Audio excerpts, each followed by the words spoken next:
Que hay solidaridad.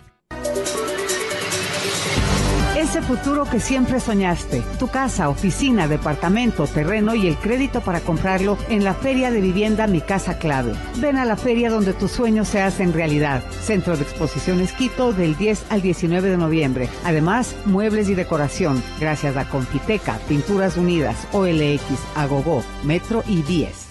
Descubre el encanto, comparte sonrisas, mil sabores te van a encantar.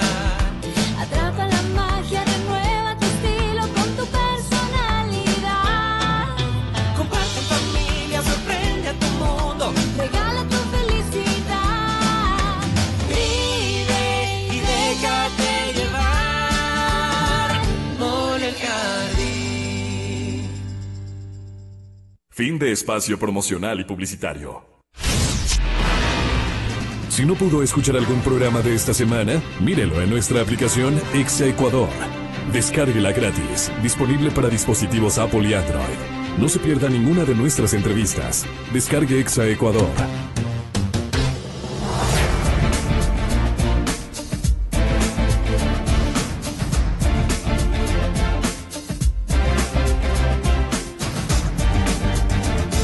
Señor doctor Gustavo Larrea, bienvenido a la cadena Democracia.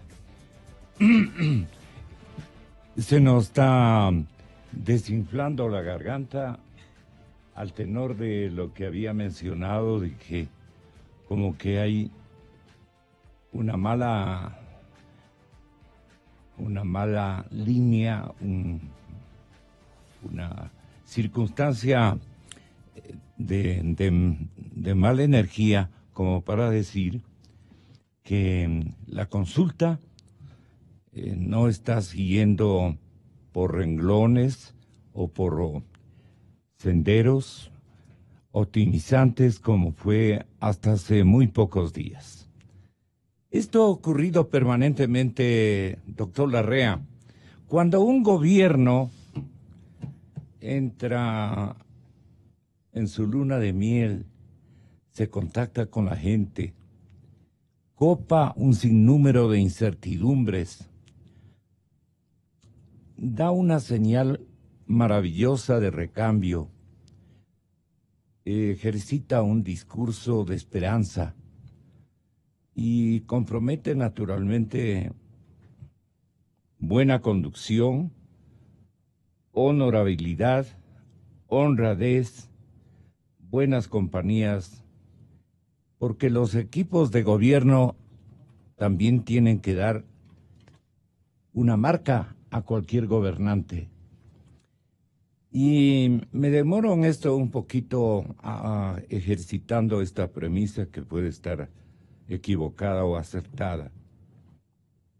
Pero cuando entra ya en el tema, en el ámbito de carácter económico, cuando hay que tomar ya determinadas decisiones para que no progrese, ¿no es cierto?, lo que ahí sí desinflaron otros arquitectos o hacedores, la cosa se pone complicada para la persona que hereda estas circunstancias. Eso lo conocemos como comunicadores, lo conoce usted como dirigente político de mucho respeto y tradición en el país. Y entonces nosotros pensamos que hay preocupación en la gente, especialmente por el reprise de un frente económico que, si bien responde a una carga ideológica, está al mando y bajo el liderazgo del señor presidente de la República, no está haciendo lo que en conjunto les viene en gana, están trabajando naturalmente por objetivos concretos que les ha instruido el señor presidente de la República, pero se muestran impuesteros. Y a la gente se le preparó de tal manera que rechace todo tipo de impuestos. La gente estaba ya preparada. Cuidado que vengan con impuestos. ¿Y quién va a pagar la deuda? Y les nombran a los mismos que gestaron el endeudamiento. que manejaron mal la economía, la gente dice, ¿qué pasó? Pues entonces mi esperanza se fue al suelo. Y esto ocurre con grandes empresarios, grandes inversionistas, que pensaron que porque está el señor presidente Moreno con todas sus ganas, inflado de tesón, de acierto en las cosas que quería hacer, no tenía que acudir a estas otras fórmulas de arreglo. Eso está también equivocado, sumamente equivocado de parte de nuestra gente.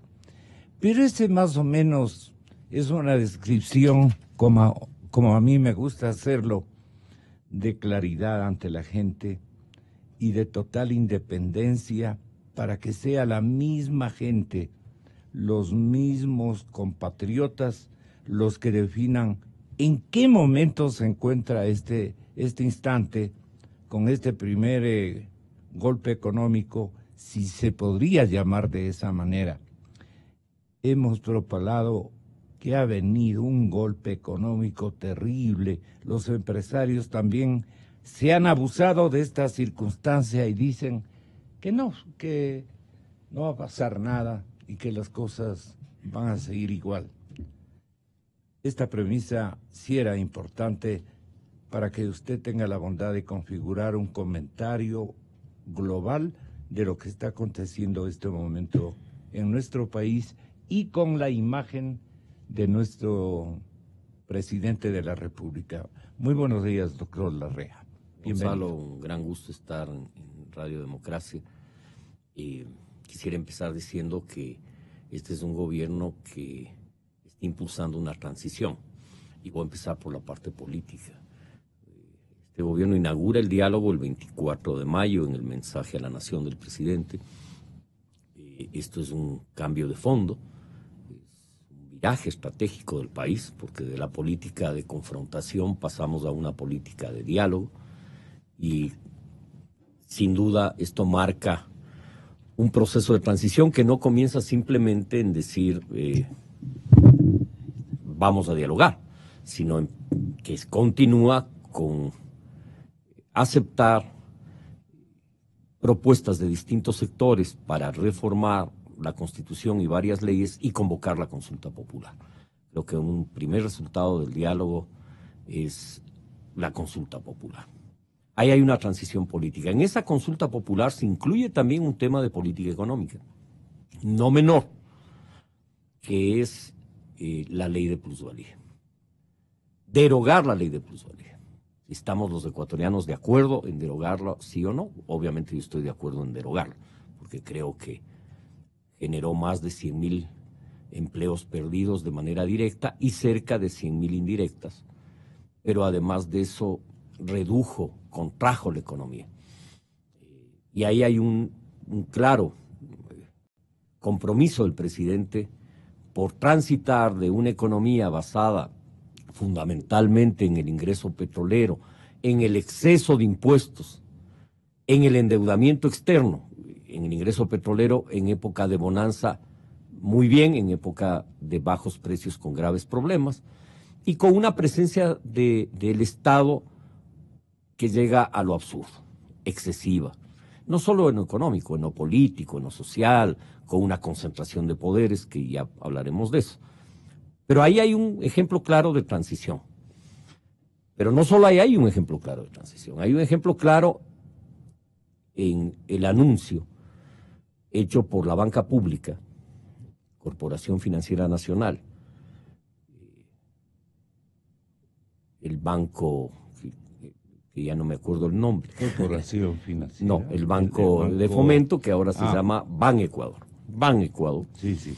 Que anuncian líneas de crédito para el sector productivo micro, mediano y grande, e inician un proceso de apertura de cartera y de recapitalización de esas instituciones, que me parece fundamental, porque si el régimen anterior cometió un error grave para el país, que fue no usar el excedente petrolero y el enorme ingreso que el país tenía para invertirlo en producción y generación de empleo, el gobierno del presidente Moreno da signos claros el momento que anuncie estos planes de inversión, a los que se incorpora el Banco del Pacífico, que me parece importante que lo haya hecho.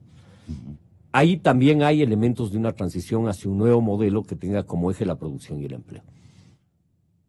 La restricción del gasto público, el hecho que el gobierno nacional, en lo que va del año, en lo que va de los meses de gobierno, haya bajado significativamente el gasto público, reduciendo 6 carteras de Estado, reduciendo los salarios del sector de mayores ingresos, no renovando contratos, según anunció el ministro del Trabajo, de cerca de 13,000 funcionarios, que eso fue hace meses atrás, hoy bordean probablemente ya los 20,000.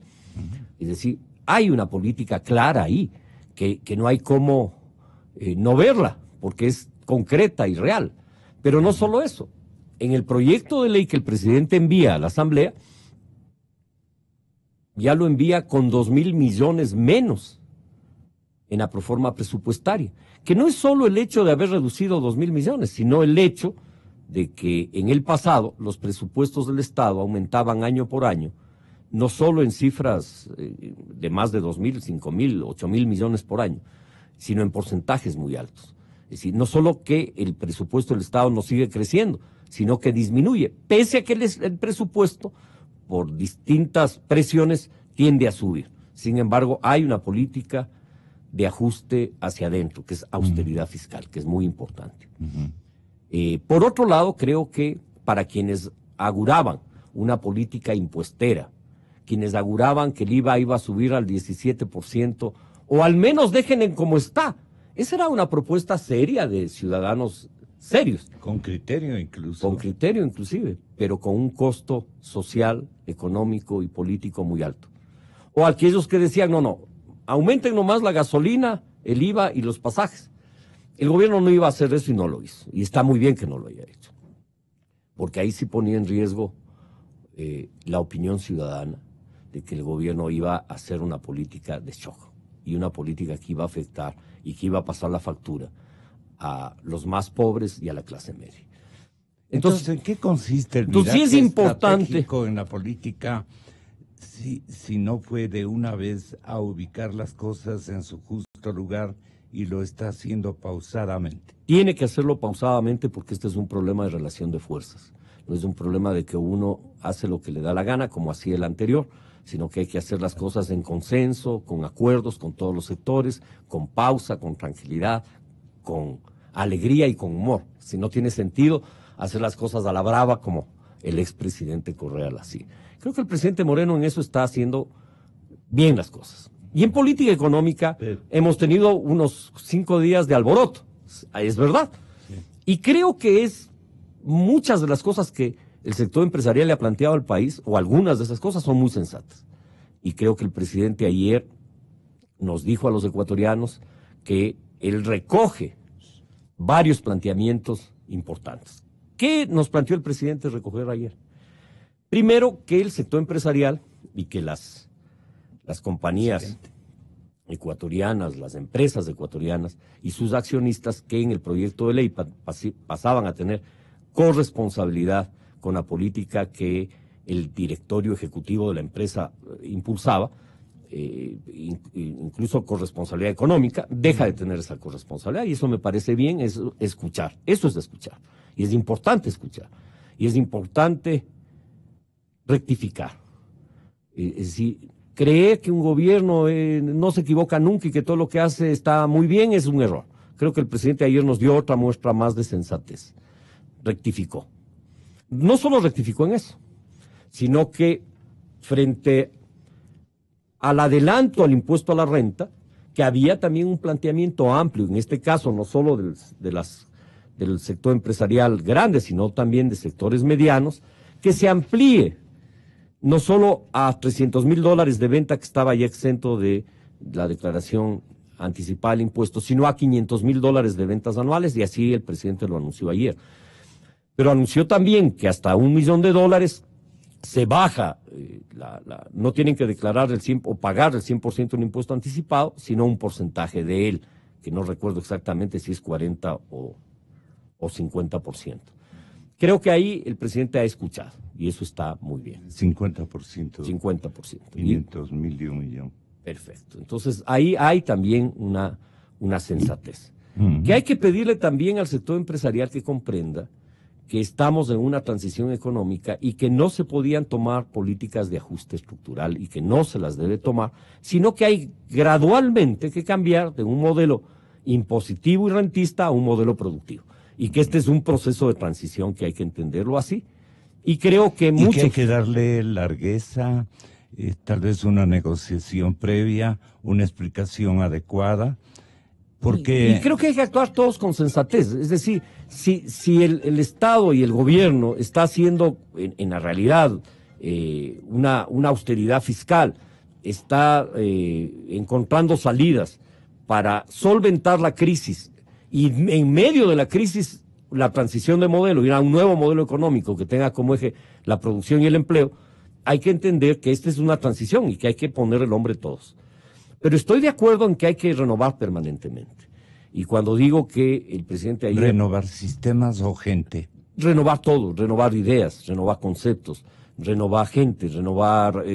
cuando un gobierno se encierra en sí mismo y dice, lo que yo planteé es correcto, yo no puedo estar convencido que es correcto.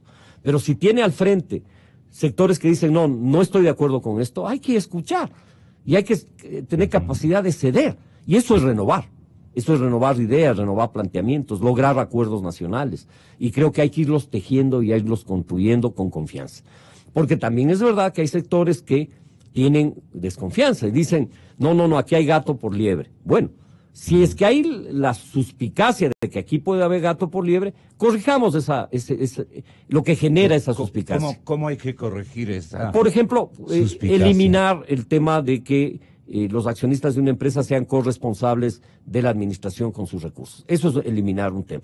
En el caso, por ejemplo, de la banca privada está de acuerdo en un 90% con el tema del dinero electrónico, pero hay una parte que sí genera y le genera a la banca privada desconfianza y que puede incluso generar desconfianza en otros sectores ciudadanos, que es el tema de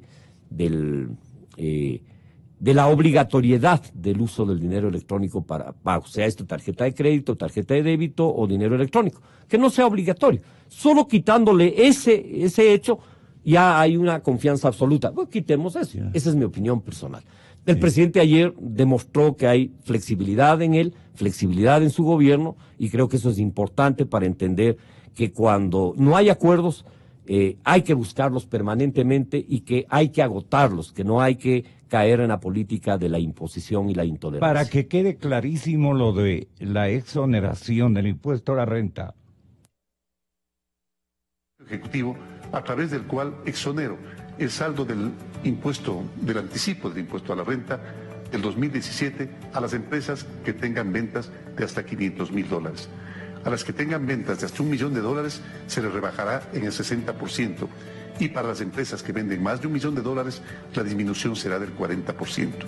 Con esta exoneración seguimos incentivando la producción y el empleo. Pero también los sectores empresariales tienen que dar su mejor aporte. Apostamos a dinamizar la economía y generar más y más empleo. Mi deber es asegurar recursos permanentes para los servicios fundamentales y entender que el desarrollo está acompañado de justicia y de búsqueda de equidad. Quiero reconocer y destacar la actitud y el aporte de los sectores productivos y empresariales. Como gobierno, vamos a seguir propiciando las alianzas público-privadas y la inversión, tratando a generar las condiciones para mejor desarrollo productivo y en tanto se cumplan con las responsabilidades tributarias, laborales y con el medio ambiente.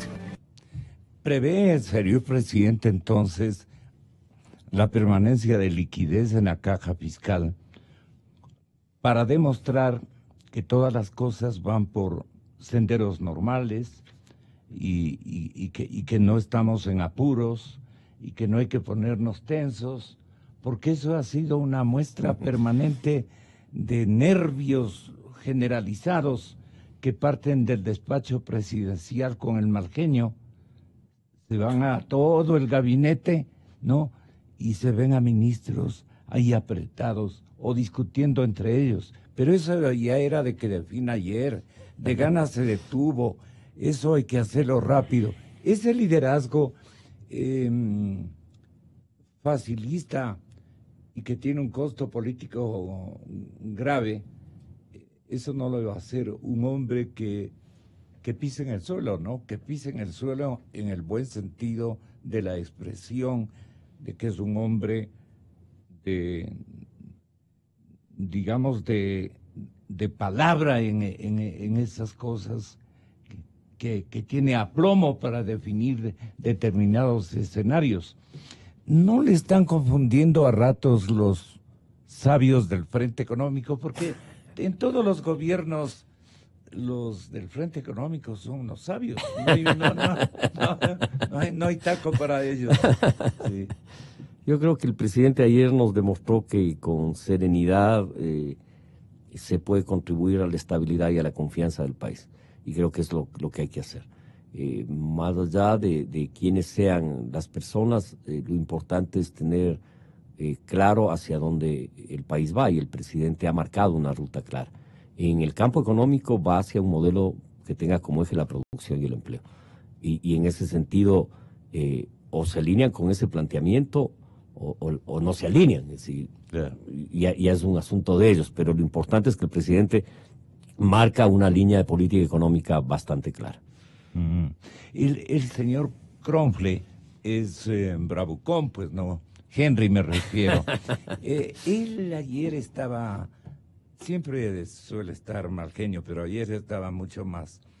Y él dijo que lamentablemente lo que estaba expectando es que hay un Frankenstein dentro de las decisiones económicas y que no conviene que determinadas reglas de juego se les haga con la cara de una, el brazo de otro o el oído de un tercero. La comparación estuvo, yo creo que demasiadamente agresiva. No hay absolutamente nada positivo en esta ley. Ahora, si aquí se quiere hacer un Frankenstein, que sean responsables los que quieren hacer eso. ¿Esto, usted cree que impacta en la población frente al temperamento de un presidente más bien calmo, que sabe escuchar, pero que también cuando hay que poner energía y decisión lo hace? ¿O en algo equivocó en este tema del modelo de ajuste el señor presidente de la República? A ver, yo creo que Henry Kronfle aporta, que es muy talentoso. Es un empresario que no solo está pensando en sus negocios, sino que está pensando en el país. Así es. Y yo respeto de Henry Kronfle eso, que él de alguna manera no ve solo para su grupo. Solo ve para su grupo. Y eso es importante porque este es un tema que nos compete a todos y él sabe subordinar sus intereses al interés colectivo, y eso es importante. Creo que la crítica que Henry Kronfle ha hecho en estos días al plan económico propuesto a la Asamblea tiene algunas cosas que diría yo son justificables. Son sensatas. Y creo que Henry Kronfle quisiera que este proceso sea más rápido, pero hay que entender los tiempos y la relación de fuerzas. No siempre es posible hacer todo lo que se quiere. Hay que entender que esta es una transición. ¿Quién es tiene lo mismo el que en la consulta en el Palacio en este momento? El presidente de la República, sin lugar a dudas. Así es evidente. El día de ayer yo creo que es una nueva evidencia de que quien gobierna en el país es Lenín Moreno. Pero algo me iba a decir. Le iba a decir que es igual que en la consulta. En la consulta algunos amigos dicen, pero ¿por qué no preguntaron estas otras cosas? Sí, probablemente sí, pero la consulta no es del todo, es una parte importante, pero es la puerta que se abre para reencauzar la democracia, el Estado de Derechos, la libertad de opinión y expresión, los derechos ciudadanos, la división de funciones del Estado. No es todo eso, pero es un paso histórico trascendental. Es lo mismo en materia económica. No podemos lograr todo de una sola vez. Esta es una transición de un modelo económico en medio de una crisis económica. Entonces no es posible hacer todo a la vez. Yo creo que hay que entender que ahora requerimos de una política gradual. y que en esa política gradual vamos logrando cosas importantes para el país. No cargarle de impuestos a la gente, no hace falta subirle el IVA, no hace falta subir la gasolina, se puede tener otras medidas creativas. Creo que es importante y vital la aprobación de la eliminación de la ley de plusvalía, pero creo que es muy importante también las próximas semanas o meses la ley de repatriación de capitales. Esto es fundamental. Creo, y yo he conversado con distintos sectores, tanto de la academia como también con sectores empresariales, que están dispuestos a traer sus capitales al país. En el Ecuador, o del Ecuador fuera del país, hay aproximadamente 60.000 millones de dólares. Con que logremos que se reinviertan en el país 20.000 el próximo año o en los próximos 2 años, la situación de la economía ecuatoriana será una situación muy distinta. Es urgente la ley de repatriación de capitales. No en el modelo absolutamente abierto que más parece lavado de activos, sino en un modelo claro, restringido, que no sirva para los intereses de grupos ilegales, ilegítimos, pero sí que sirva para el sector empresarial que desconfió, que tuvo temores muchas veces fundados. ¿Y cómo piensan ustedes motivar esa minga de repatriar capitales? A ver, esa es mi opinión, la de democracia sí, la opinión del gobierno no necesariamente es la misma. Ya, pero ¿cuál es la suya? Mi opinión es esa, que hay que traer la ley, que tiene que ser una ley que incentive el regreso de capitales, que este momento, si esos recursos vinieran al país, pagan una tasa impositiva del 25%, creo que con una tasa que podría ser entre el 8 y el 10%, esos capitales volverían en la gran mayoría al país. ¿Por qué? Porque fuera tienen riesgo, porque fuera los intereses que ganan son menos del 1% anual, y aquí hay inversiones como la industria de la construcción, que puede bordear entre el 11 y 15% de rentabilidad, incluso en algunos sectores hasta más, o el banano o el camarón, que tienen rendimientos del 30, 40, 50% anual. Es decir, hay muchos negocios que tienen alta rentabilidad en el país y que esa inversión podría ingresar. La agroindustria, la agricultura, tenemos que pensar en un futuro en que ahora exportamos fuera del petróleo, en agricultura, productos del mar, acuacultura, industria, aproximadamente 13.000 millones anuales. Debemos pensar que de aquí a 15 años deberíamos estar exportando 100.000 millones anuales. Pero esto implica que a nivel legislativo, a nivel jurídico, tengamos no una carretera llena de trabas, sino una autopista donde pueda fluir la economía micro, pequeña, mediana y gran economía para dinamizar al país.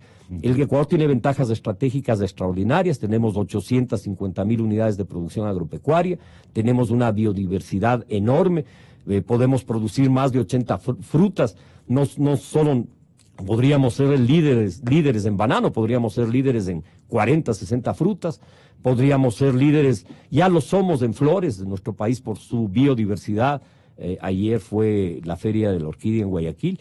Producimos 1.700 variedades de orquídeas de las 3.020 descubiertas en el planeta. Este es el país de la megadiversidad.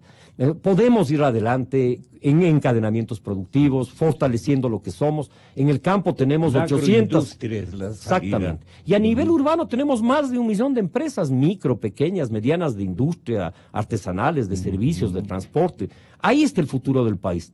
Ahí está cómo debemos multiplicar los panes, multiplicar el empleo, y para eso requerimos una legislación que ayude a multiplicar esa acción productiva. No son esas macrofactorías en las que uno tiene que pensar primero en capitales gigantescos para poder instalarlas. Así es, y además no es el modelo que nos vendieron tanto el correísmo como el neoliberalismo, de que el modelo era Costa Rica y que ahí se instaló una fábrica de microchips y que para ahí... No. El modelo nuestro es a la ecuatoriana, es con papas, es con maíz, es con choclos, es con chochos, es con fruta, es con plátano, es con yuca. Nosotros le dimos al mundo, al planeta Tierra, le dimos gran parte de la alimentación actual.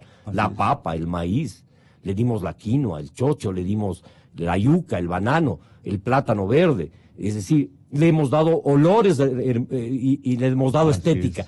El modelo es a la ecuatoriana, es a partir de lo que somos y lo que producimos en cada parroquia, en cada cantón. Y a eso hay que alinear la educación. La educación debe servir para la producción. Todos los colegios deben ser técnicos, vinculados a la producción, que tiene la vocación productiva de cada parroquia y cantón, y a un modelo de desarrollo agroindustrial democrático, inclusivo. Hay sectores que nunca entendieron que eso fue un avance del país, que la democratización económica del país no fue un retroceso. Nuestros padres y abuelos pelearon por eso y nosotros debemos continuar esa senda histórica, que es la senda de la democracia económica, igual que la senda histórica de la república y de la democracia política. Sí, podríamos sumar, doctor Larrea, esos capitales que están en el exterior de 10,000, 20,000, 40,000, 100,000 dólares, los juntamos, son capitales vigorosos y honorables. Yo les llamo, son dineros honorables. Estos dineros honorables, ¿qué premios les damos para que vuelvan? Y que no tengan que pagar el 25% de tributo, que tengan un pago por una sola vez de una tasa que podría ser entre el 8 y el 10%. Han sido ahorros, sacrificios Desde familiares, una prevención para una enfermedad muy grave de alguno de nuestros miembros familiares. Son capitales virtuosos. Esos capitales podrían regresar al país, por lo menos en parte, y construir unas cooperativas de asociación productiva muy significativas para este tipo de factorías que hablen de la agroindustria y de otros menesteres, como usted hace bien en destacar. Ese premio no lo encuentro yo dentro de un gobierno que sueña solamente en grandes inversiones de los chinos, de los fulanos, de los sultanos. Eso no va a venir, o va a venir a cambio de una exigencia complicada desde el lado tributario. Pensemos nosotros que sectores que tengan interés en invertir aquí, europeos, norteamericanos, canadienses, asiáticos. Bienvenidos. Bienvenidos, ese no es el problema, pero ese no es la estrategia de desarrollo. Eso contribuye en algo, pero no soluciona el problema. Regresemos un ratico al modelo de la sociedad del conocimiento que nos vendieron hace un tiempo ciertos intelectuales y el gobierno. La sociedad del conocimiento, toda sociedad es del conocimiento. Yo le voy a contar una anécdota que es evidente. ¿Cómo se produce la pesca en el Ecuador? Más de 100,000 pescadores artesanales. ¿Acaso hay una escuela de pesca, un colegio de pesca para que les enseñe cómo moverse en las mareas, cómo pescar? No, no existe. Es la cultura. ¿Por qué? Porque este país es pesquero desde hace 10,000 o más años. Si nosotros ya comercializábamos pescados y mariscos mucho antes de la conquista española. Es decir, hay una cultura productiva. La sociedad del conocimiento, novelerías. Sí, novelerías no, la sociedad del conocimiento está en Asia, Europa y Estados Unidos, mentira. Ahí también hay sociedades de conocimiento, desde luego. Y esa tecnología de punta y la inteligencia artificial hay que usarla para nuestro desarrollo. Pero aquí hay conocimiento también. Ya. Aquí no somos líderes en producción de camarón, de banano, de rosas por las santas alberjas. Aquí hay una cultura de conocimiento. No somos líderes en producción de atún. No. Lo que hay que hacer es fortalecer eso. Confiar en el país, en su vocación productiva, entender que somos un país que está en la mitad del mundo, y esa es su riqueza, que está bañado por 3 corrientes marinas, que es el país de mayor luminosidad del planeta. Esas son nuestras ventajas. ¿Y cómo piensan ayudar a esas fincas camaroneras de Manabí, por ejemplo? Se me ocurre este momento porque el otro día me di unas vueltas por allí, y esa gente está trabajando abierta y constantemente, y es gente que fue con poco capital. Mira, Gonzalo, ahora, este año, el año pasado se exportaron 3.200 millones de camarón. Ya a este momento se sobrepasó los 3.200. Vamos a terminar el año con algo más de 4.000 millones en exportación de camarón. Pero cosa muy importante, no es que se subió el hectareaje, se mejoró la tecnología. La tecnología de introducir oxígeno en las piscinas permite aumentar la productividad. Yo creo que ahí hay una tecnología desarrollada por varios productores de camarón muy importante. Esa es una de las líneas de trabajo. Pero si nosotros, por ejemplo, en el tema de la fruta, no fuéramos solo el país del banano, sino el país de las frutas, que es a donde debemos conducir. El banano ha sido muy bien trabajado y las ferias mundiales del banano han contribuido mucho para nuestra presencia en el mercado mundial. Pero deberíamos tener la feria mundial de las frutas, no solo del banano. Y podríamos ser líderes no solo en banano, sino en piña, en babaco, qué sé yo, en la cantidad que nuestra diversidad de climas permite producir. Y creo que un modelo productivo que genere empleo es el futuro del país, un modelo agrícola, agroindustrial. No podemos artesanal. ser también, no podemos ser el país la riqueza del que vino cacao. Desde muchachos nosotros en Imbabura. Desde luego, tenemos que hacer la Feria Mundial de la Artesanía. Tenemos que convertirnos en el país del chocolate, no del cacao, incorporando valor agregado. Suiza exporta al mundo 28.000 millones de dólares en chocolate al año. Nosotros exportamos un poco menos de 100 millones en chocolate y más o menos 260 en cacao. Nosotros deberíamos proponernos ser el primer productor del mejor chocolate del planeta Tierra. Y eso implica inversión, implica emprendimiento, implica alianzas, implica una estructura y un acuerdo de largo plazo de todas las fuerzas sociales y políticas para que este país sea un país que multiplique los panes, que tenga posibilidades de crear y de redistribuir riqueza y no pobreza. ¿Y dónde encontramos los creativos? ¿Cómo los organizamos y apoyamos financieramente? Creo que hay varios campos. El uno es el académico, el estudio, más que, digamos, la educación vinculada a la producción, la educación vinculada a la investigación científica, pero a la investigación científica adaptada a la realidad productiva del país. Nosotros necesitamos centros de investigación de nuestros productos, de las rosas, de las flores en general, del banano, del cacao, del café, de la papa, del maíz, vincular la investigación científica y recuperar lo que fue el INIA. El INIA fue un instrumento de desarrollo del país que hay que recuperarlo. Y a marcha forzada hay que recuperarlo. Porque ese es un eje para el fortalecimiento de la producción agropecuaria. Cada 15 días íbamos los reporteros quiteños a comprobar aquí en el sur de la capital, que todavía estaba despobladísima, ahora ya es parte de la urbe. Y boca abiertos ver más de 1.000 variedades de papa, por ejemplo.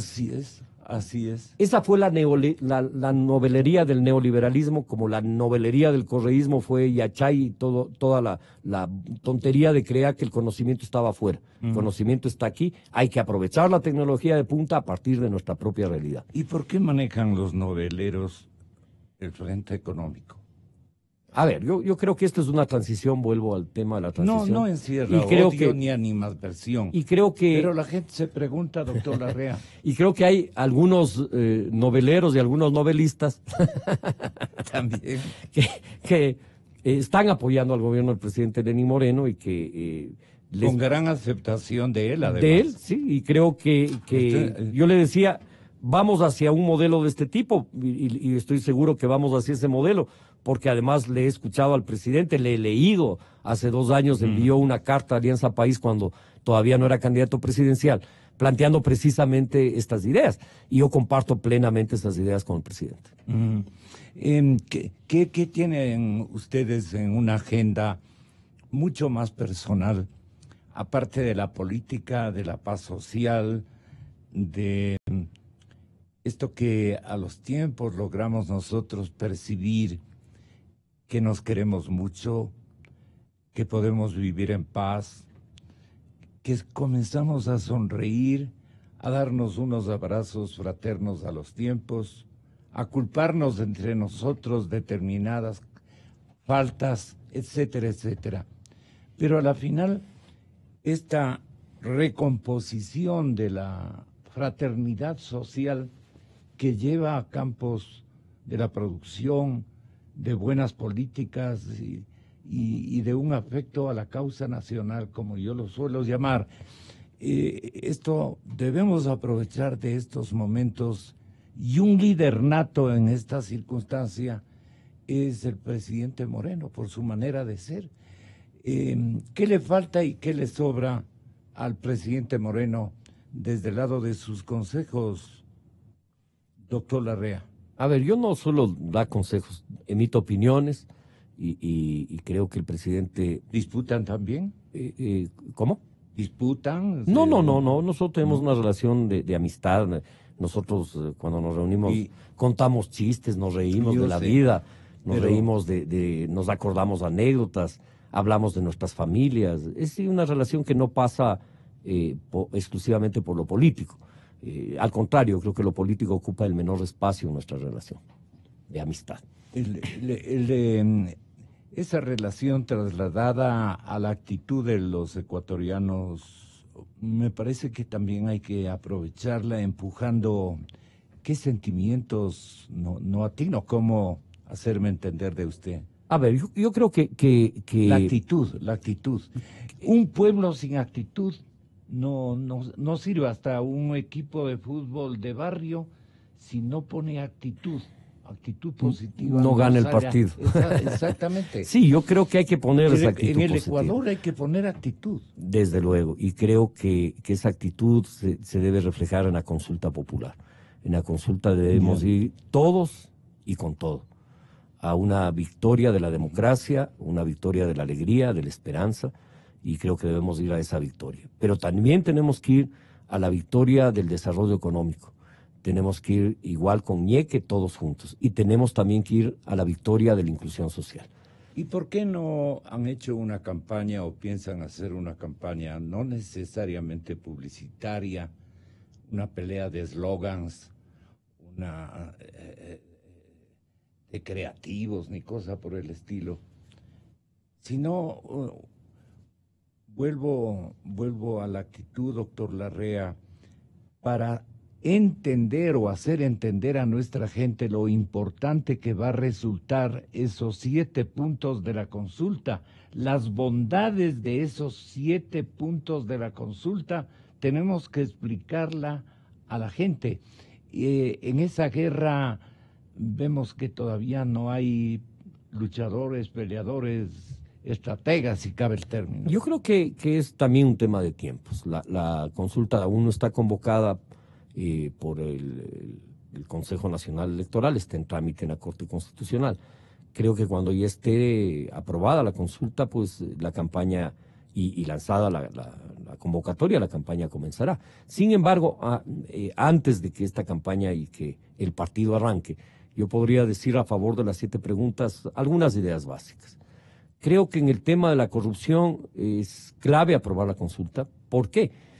Porque impide que quienes hayan sido sentenciados por casos de corrupción vuelvan a ser candidatos o vuelvan a ser funcionarios públicos. Y eso es muy importante porque es un castigo concreto a la corrupción. Pero además de eso, la exigencia de que respondan con su patrimonio a la corrupción, que devuelvan la plata. Me parece muy importante. Sí. ¿Cómo piensan ustedes en encontrar, rastrear, ubicar? Ya nos damos cuenta, muchos sabíamos cómo se mandaba el dinero, se usaban inclusive aviones oficiales para mandar el dinero bien lejos, un solo piloto. No sé a ver, cómo yo te diría que yo no soy funcionario público ni te puedo contestar esa pregunta de esa manera como tú la formulas, pero sí diría yo que el Estado ecuatoriano y su gobierno tienen, y lo ha dicho el presidente Moreno, están trabajando en esa línea, rastrear la ruta del dinero. Y creo que es importante que lo hagan, incluso para que tenga el país absoluta claridad. Pero el presidente dice, es difícil. Sí, todo es difícil. Pero no por difícil no hay que subir al Pichincha o si te propusiste de muchacho subir al Chimborazo, hay que subir. Es decir, hay que vencer los obstáculos. Exactamente. Y en nuestra provincia además, con una singular belleza y con una enorme capacidad productiva. Superamos retos siempre y aquí tenemos que superar esos retos con esa idea que tú exponías. Con transparencia, con confianza, con seguridad de que vamos juntos por un buen camino. ¿Necesitamos para esas tareas fiscales propios? A ver, probos. Probos no propios. Exactamente. Jueces probos, jamás propios. Independencia plena de las funciones del Estado. Y ahí ha estado en la rueda de la fortuna el presidente Moreno, ¿o tuvo que encontrar otros mecanismos para hacerse imponer a nombre del pueblo ecuatoriano? No, yo creo que el presidente Correa acusa, no solo al presidente Moreno, acusa también al señor Eduardo Mangas y me acusa a mí de lo que usted menciona. Absolutamente. Yo no he hablado con ningún juez ni con ningún funcionario de la Administración de Justicia, ni lo haré. Yo creo que ellos deben actuar por convicción de acuerdo a la ley, y lo están actuando y lo están haciendo bien, y yo quiero felicitar esa acción de independencia de la justicia. Pero en esta nueva época de esperanza, de que las virtudes se van a imponer finalmente y que van a haber sanciones. Ese es el cauce histórico de nuestro país, el de la honorabilidad, y creo que ese cauce el país está recuperando. Estas virtudes, este cauce, ¿cómo aprovecharlo desde los hogares? Porque son las familias las que tienen que volver a inculcar lo que hicieron nuestros padres y abuelos con nosotros. Así es, yo creo que es una responsabilidad social, pero es una responsabilidad también individual. Honestidad, transparencia, es parte de nuestra cultura como país, y esos valores, que son nuestros valores, debemos inculcar en nuestras familias, desde luego que sí. ¿Cómo es el presidente Moreno ya en su despacho presidencial? Porque, como decíamos en Imbabura, el presidente es alhaja, pues. Claro, el Lenin es un hombre... buen chiste. Que tiene muy buen sentido del humor, es un gran conversador. Irónico. Es un ¿Te dice hombre... algo con ironía? No, no es muy irónico Lenin. No, él tiene un humor que no es agresivo, no es el humor opresivo, no es el humor que sojuzga, que humilla, que era el humor de Correa. Correa era un hombre con un humor bien feo, un humor de bullying. El humor de Lenin es un humor liberador, un humor sanador, es otro tipo de humor, un humor para reírse de la vida, para reírse de uno mismo. Y creo que eso es parte de la personalidad de él. No, yo creo que en el Palacio de Gobierno es difícil una relación de ese tipo, porque es una relación más, las pocas veces que yo he ido, es una relación más formal. Sin embargo, igual, momentos de humor y momentos de recuerdo, no en el despacho, sino en la residencia, que creo que es un tipo de relación distinta, porque no es una relación, yo no soy asesor, no soy consejero, soy amigo, y yo le respeto. ¿No vas a hacer algo más? No, yo creo que mi papel, mi rol no es ese. Mi rol es trabajar por la democracia, por el desarrollo económico, desde el movimiento Democracia Sí. ¿Algún descontento del estratega mayor? Me refiero a ti. No, yo no creo que sea ni el estratega mayor, pero tampoco el menor. Muy buenas tardes. Nos quedemos ahí. Sí, yo quería decirte algo más para finalizar. Mañana Democracia Sí tiene su tercera convención nacional. Va a ser en el Teatro Nacional de la Casa de la Cultura. ¿En qué piensan convertir los hermanos Larrea a Democracia No, Sí? no los hermanos, porque Marcelo se desafilió hace 1 año y medio de Democracia Sí, por lo tanto no es un tema de hermanos. Democracia No es Sí, familiar, digamos. no, para nada. Democracia Sí celebra su convención con delegados de 206 cantones. Tenemos una estructura nacional, vamos con todo a la consulta y mañana aprobamos un sueño, que es un proyecto de futuro. Ahí va a ser una reunión de sueños, de visiones, cómo queremos que sea el país en el futuro, en la salud, en la educación, en la producción, en el empleo, en la naturaleza, en la cultura, en la vivienda, en cómo deben ser las ciudades del futuro. Entonces, iniciamos un debate muy rico que no está atado solo a los acontecimientos actuales, sino a que el país necesita refrescarse, repensarse en el futuro, y nosotros estamos en esa línea. Dirán algunos escépticos, ya viene envuelta con la revolución ciudadana. No. Yo creo que esa es El guión es distinto. Yo creo que esa fue una etapa de la vida, fue una etapa y es una etapa de Alianza País. Nosotros... pero fue interesante. Sí, yo creo que en un inicio fue interesante, pero fue triste para el país lo que después sucedió, cuando el expresidente decidió acumular todo el poder en sus manos y creyó que los cambios eran un tema personal y no un tema de la sociedad. Y creo que hay que también corregir errores y hay que repensar el país en cómo queremos que sea nuestro país desde nuestras propias raíces históricas. Democracia Sí, ¿cómo evitará esto que acabó con Alianza País? La falta de valores. Inculcando valores, con democracia, con ética, entendiendo que el poder es para servir y no servirse de él, entendiendo que la política debe ser un acto de corazón, de amor, y no un acto de odio con nadie, que tiene que ser hecho por nuestras familias, por nuestros hijos, por nuestros nietos, por nuestros padres y hermanos, por nuestros pueblos y no como un acto de soberbia. Gustavo Larrea, Cadena Democracia, un honor, muchas gracias. Muchas gracias, Gustavo. Gonzalo, un Hasta gran la gusto. próxima. En la aplicación Exa Ecuador usted puede mirar nuestros programas en vivo o verlos cuando